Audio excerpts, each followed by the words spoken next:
সকালবেলা থেকে উঠে খুবই তাড়াহুড়োর মধ্যে আছি, তার মধ্যেও ক্যামেরা ধরে মাঝে মাঝে একটু একটু ভিডিও করছি।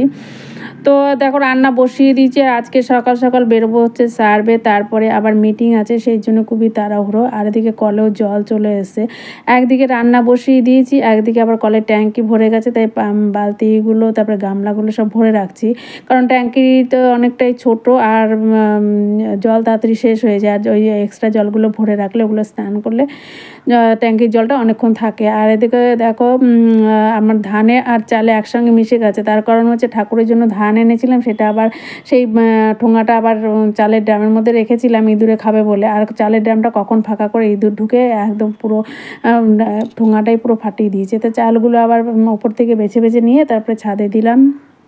আর পায়রা এসে খাবে, তো পায়রা না একটা ঘুঘু পাখি এসে খাচ্ছে। আর এই পাখিটাই আমাদের বাড়িতে যে বাসা করে, আর ও এখানেই থাকে, ছাদের মধ্যেই থাকে। একটা না দুটো তিনটে পাখি, তো এখন দেখছি একটাই রয়েছে। তো ওই খুঁটে খুঁটে খাচ্ছে চালগুলো। আর এদিকে আমি সার্ভে যাওয়ার জন্য রেডি হয়ে গেছি, তো হাতে একটু টাইম আছে, তো ভাবলাম ঘরটা ঝাড় দিয়ে দিই, ভালো করে ঘরটা ঝাড় দিয়ে জামা কাপড় কিছুটা গুছিয়ে নিয়েছি। আর সকালে আমি খাইনি, তাই ভাবছি কটা খেয়েই যাবো।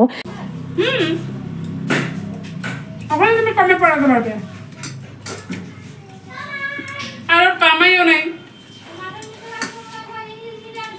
হ্যাঁ বাংলাও পারে। হ্যাঁ কি আছে?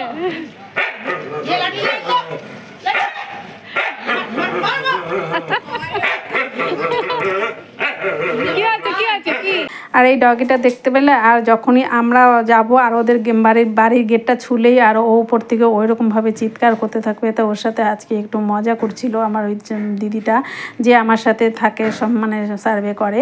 তো যাই হোক, আর এখন চলে এসেছি মিটিংয়ে, আর মিটিংয়ে প্রচুর লোক, আর আমরা সবার পেছনের সারিতে বসেছিলাম।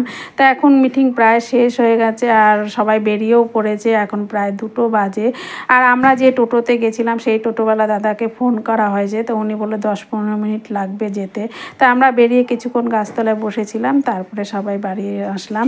তো ভিডিওটা রাখলাম, সবাই ভালো থেকো, সুস্থ থেকো, আর ভিডিওটা ভালো লাগলে একটা কমেন্ট করে টাটা বাই বাই।